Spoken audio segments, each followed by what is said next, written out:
Golden Saint Technologies. We are in information and communication technology.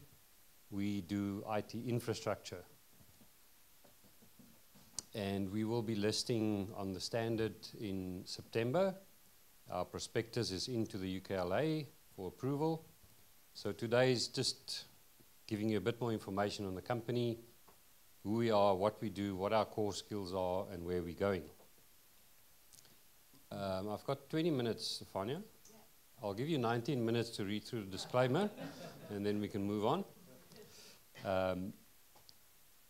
Okay, so I see our company EMS, which is our subsidiary, as a big old tree. They were formed in 1990, been around many years. They have blue chip clients, and that's the big old strong trunk of this tree. The company does data center construction, structured cabling. We do smart buildings. If you look around you, smart lighting, smoke detectors, CCTVs, the Wi-Fi that you're using for free. We install those things, and that's the business we're in. If you walk around London, there's a building being built around every corner, and that is our business. We're very strong in Singapore. And then I see some low-hanging fruits for our business. Once we're listed, we can start looking at larger scale projects. So as a private company, EMS was a bit limited and often had to subcontract. A lot of the projects, although it's unwritten, you need to be listed and have that credibility to get those projects. There's a big opportunity for us in developing countries. We are looking at India, we are looking at Africa. Any big city that is developing fast needs big IT infrastructure. And these days, the buildings, as they are built, get equipped with the necessary wiring for the future technologies. Optic fiber goes in, all those sort of things. GPON, the gigabit sort of speed, passive optical networks. Fiber to the home. For us, that's something we're looking at India, where we supply the little set-top box. Is an expansion of our core business of wiring. And then looking at the future, although we construct data centers for the telcos, a building like this, just beyond the reception, there's a little data center. We would like to own those data centers. There's a big expansion in that market. We are looking at smart ways to do cooling, because obviously with data centers, your energy usage is your big concern. And then once you own data centers, it allows you to take technologies like artificial intelligence, image recognition, or video recognition. With a good data center linked to that, you can look at offline to online marketing. We are looking at online gaming, to use that image recognition software, but everything synergistic to our core business. These are our current clients through EMS, Singapore-based blue chip type clients, the Singapore government, some of the bigger banks. And through these clients, we have done work in the rest of Asia, in Australia. We've just relocated one of our key project managers to Australia for expansion into Australia. We are partnering in London with some people looking at the business here. I'm going to hand over to Tony to tell you a bit more about the core business, building intelligent buildings, smart buildings. Tony? Maybe help me out with the control. Maybe I'll still not be continuing with this slide, but introduce myself. Born in Singapore, but educated in the US. Spent quite a bit of time in Silicon Valley. Basically in the real estate sector, but had always had to do with a lot of the technology part of it. I had a company that was developing an ERP, and also had an incubator facility in San Jose. So during those times, it was in the 90s till all the way to when the .com became .bomb. So I had a service offices operation, 3 of them, I was the competition to Regus, full service offices, and I brought that to China. I had spent about 15 years in China, Shanghai, Beijing, many cities, and I became quite a bit of a pain in the butt for Regus, so they bought me out. So in the year 2012, I sold my business to Regus, and I thought I could maybe retire, but I felt I was still kind of young. So I got involved in a private equity firm, and that's how I got really interested in investment banking, about how could deploy people's funds and into exciting businesses with a lot of upside. And when I was in a private equity firm, I saw a lot of businesses that has a lot of upside. And I got involved in a IT infrastructure company simply because I was actually their customer when I was building my service office operation. I had about 16 locations. So what happened was that the owner of this, similar to GST, which used to be called EMS before it got bought out, in the same space, but one of the key players in China, owned by 2 Shanghai guys, they invited me to be one of the key partners, where I told them that I would like for the company to be listed, which I did in 2014. I sit on the board of this listed company in Shanghai and Beijing. Same business as GST, Golden Saints Technology. And so right now, what had happened was that when I had joined and got the company listed in Shanghai and Beijing, this company called IT Care, they had sent me back to Singapore, and actually upon my request, and I'm very blessed that I was able to return to Singapore, my birth town, partly because my family wants to be back there, and the air in China is not as good as in Singapore. So I basically went back to Singapore, and one of my mandates is to expand IT Care by acquiring a local player. So I had spent about 6 months sourcing for the best IT infrastructure company in Singapore, one of the key players in Singapore. And I ran into this company called EMS. I got to know the 2 owners, really, really good people, extremely honest, in the right space, but they're not growing fast enough because they're very conservative. So again, I saw an opportunity. I took some shares in the company, and my main thing about running companies is that private companies have a lot of restrictions to growth. And being in a high growth, high potential for bigger revenues and access to capital, I feel that I need to list EMS. And so I came into a situation whereby GSR was not performing mining assets, and I knew the owner, so we sat down and I said that I'll be more than happy to look at his company and do a reverse takeover. So it's called a backdoor listing, but it was on AIMS, which I was not quite happy with, because sometimes, it depends on which nominated advisors. But so we made a joint decision to get out from AIMS and restructure the company, inject our assets on the ICT, IoT side. And here we are, working with very good corporate advisors called Hill Dickinson. And so we are very close to listing. And tonight, actually, we're not here soliciting a lot of investors' money or anything like that. The company that is going to be listed is well-funded, very stable. It's been 20 plus years, 2 same person now, including me, and we have a very great team. And we are very lucky to have Pierre as our CEO. And so we are listing in London, and tonight is really a meet and greet, and to have a little bit of awareness for potential future investors. Hopefully you'll follow our counter, follow our stock. It's going to be a high growth and high stock performance company. I totally trust my insight, being a businessman for a very long time. And so the business that we are in, it's part of which is very traditional, our core competence. We've already been doing that for 20-something years. The big growth story, you might want to go. For the Internet of Things, you pretty much understand. You know, in a lot of buildings these days, it's run by smart systems. And a lot of which are, you know, let's say even the lighting, it's all LED.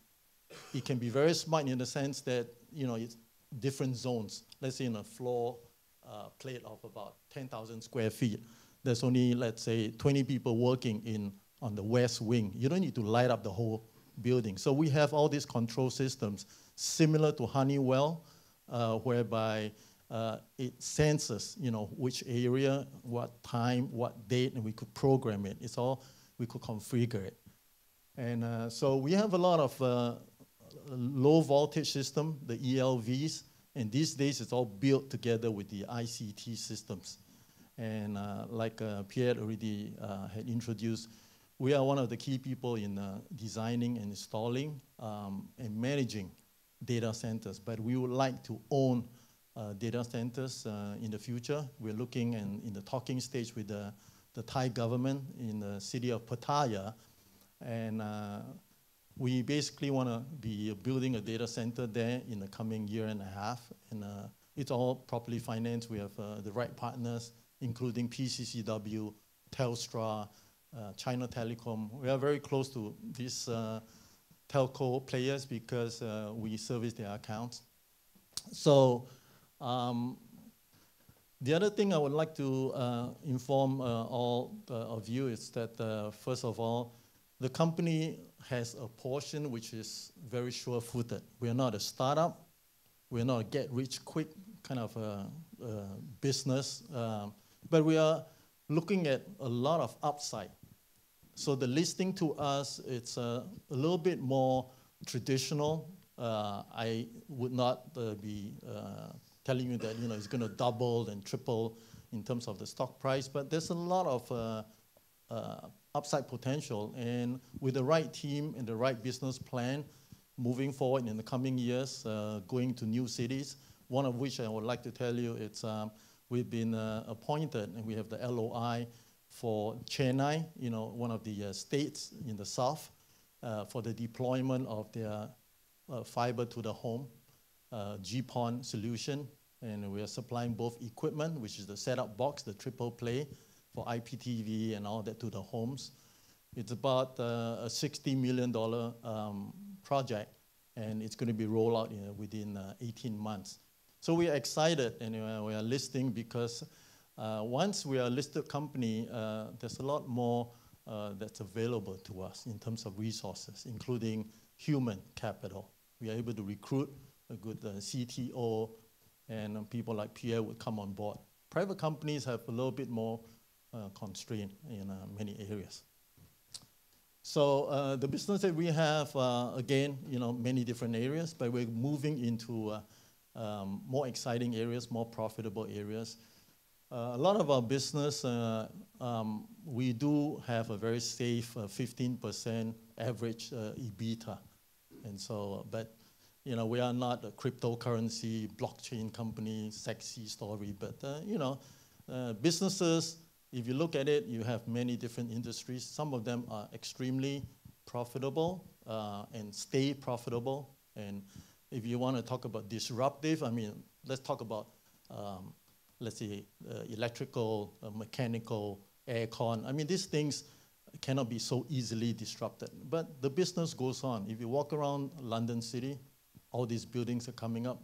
So general contractors are still building their buildings. You know, some technologies may improve and make it more efficient, but general contractors don't suddenly disappear. So I think tonight it's a little bit of an introduction, a short one.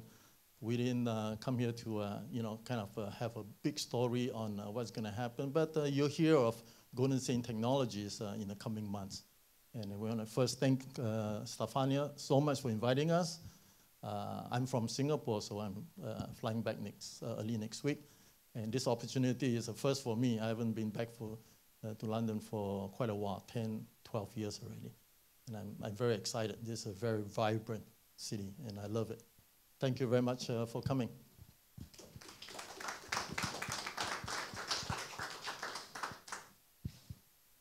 Okay, so I think I've mentioned the synergistic technologies, and I think that's very important for us. We don't want to go into areas that is not synergistic to our current business. And I've mentioned the visual recognition, offline to online type retail businesses. So our key objectives, we're going to raise £1 million to make sure that our working capital is strong and that we can fund the India expansion on the GPON. And we can do the groundwork for the data center. We want to do our listing in Q3 2018, like I mentioned, September. And then the first order from India, the 100,000 units, we want to make sure that that's done by December. We then move on to, it's in phases. So the rest of the 1 million units will then be over an 18-month period. And we want to own our first data center. We won't own it 100%. We'll probably start with a smaller shareholding with a telco, but we're looking at that end of 2019. Thank you. Any questions?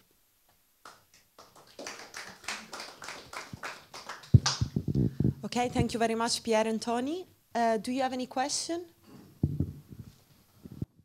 Thank you. That was an excellent presentation. If, as private investors, we wish to participate in the IPO, is there a broker that we should register our interest with at all?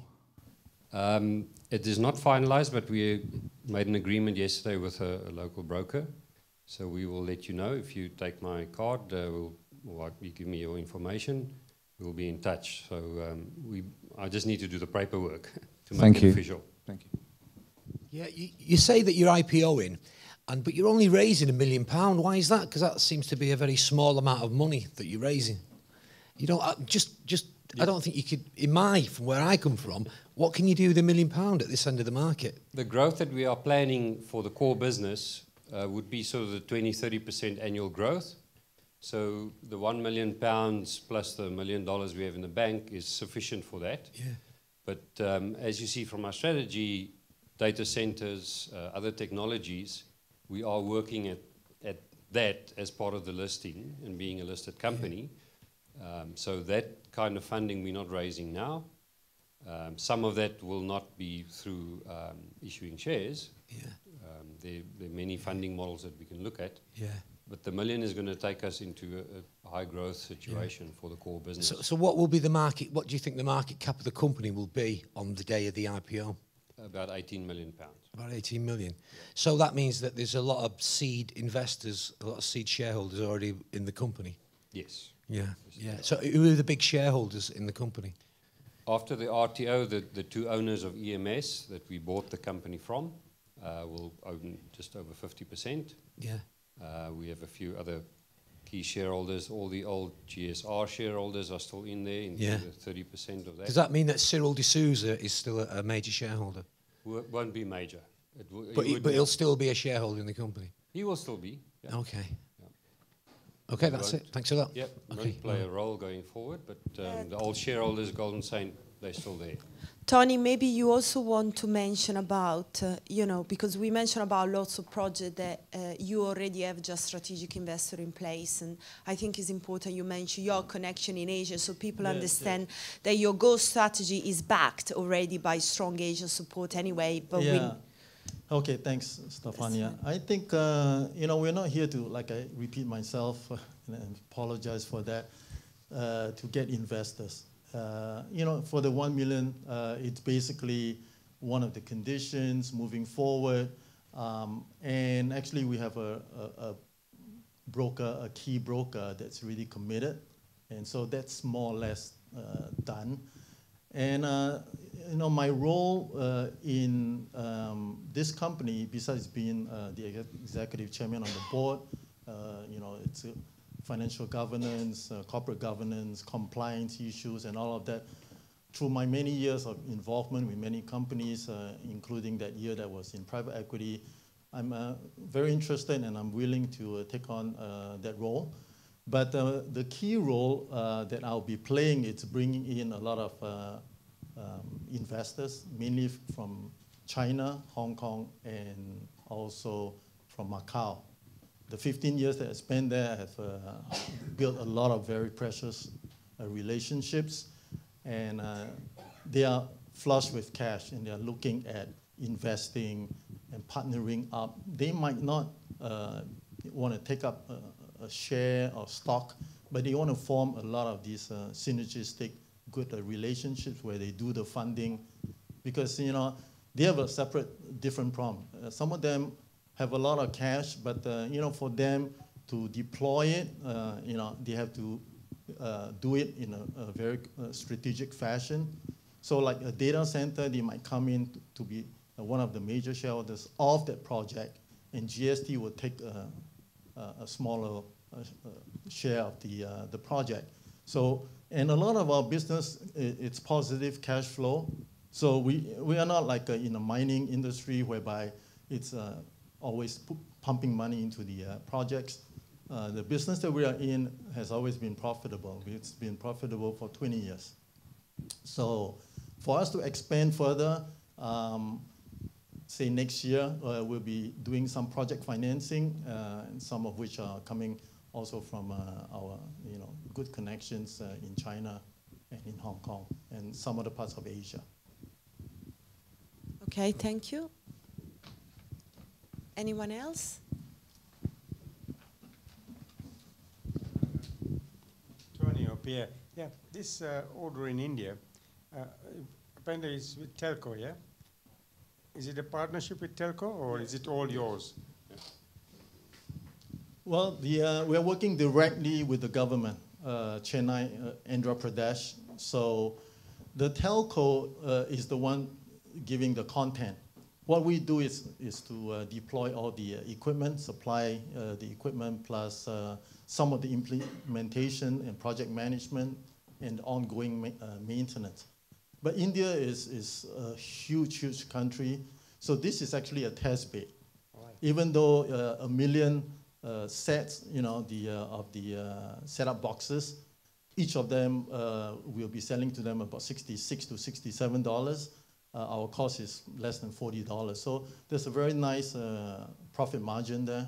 And I feel that once we become a listed company, the two key owners of EMS, including myself, we are ready to take on bigger projects. I mean, we're talking $60 million revenues on top of our existing annual sales. So both the top end and the bottom line is all going to be inflated.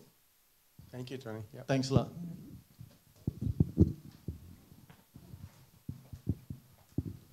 In terms of your competition, who's the biggest player in this marketplace and what sort of IRR are they making? Yeah. Actually, in Singapore, in the region, our only competition, the rest much smaller and less powerful. And yeah, well, there's not really a global player in the space that we are in. It's usually all geographically kind of centric. Like in China, you can't really go to China and become a big ICT player, the space that we are in. But fortunately, I'm actually sitting on the board of one of the listed companies. Then they're fairly large. They're one of the top 10. To be top 10, it's considered very large because there are some big ones, but they're all government owned, state owned. And in Singapore, we are considered number 3 largest. The largest is a listed company for about 7 years. And how they became real large, it's they merged, 5 of them, smaller than us, they merged together. It was a roll-up, and then they listed in Singapore Stock Exchange. And after they became a listco, a lot of bigger scale projects came knocking on their door. And that would happen to us. We're going to be just after listing, a lot of the end users, multinational corporations, going to be looking for us because our name is already there, reputation is really good. And there's a little bit of an unwritten rule. If you're listed versus you're a privately held company, sometimes they don't award the contracts to you. They feel more secure, and it's more accountability that they award it to a listed company. The one that is the largest that I said, there was a roll-up. 5 of our competition became one company and got listed. 2 years ago, they got bought out by Sumitomo Electric because the Japanese who are in our space, they can't really be in Singapore and grow the company, so they just went in and bought out the largest operator of in our space. And you can actually Google it. It's called Lantro Vision, and they paid $285 million 2 years ago to that company. So we are working, to expand both our core competence and going into new markets. And the business unit that we're in right now, that we're concentrating, it's the fiber to the home, GPON technology. So we're going to be a solution provider for a couple of Indian states, which is also a high growth country in terms of technology. Thank you.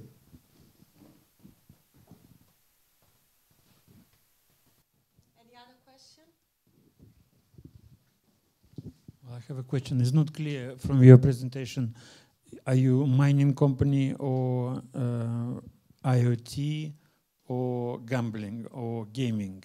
And why do you need artificial intelligence? You going to buy already ready solution, or you're going to develop your algorithm, or what's the percentage of each sector in your revenue projection? Okay, to start at the beginning, we're no longer a mining company. Golden Sand Resources was data mining. Okay, so we're not that kind of mining company either. We are a structured cabling company.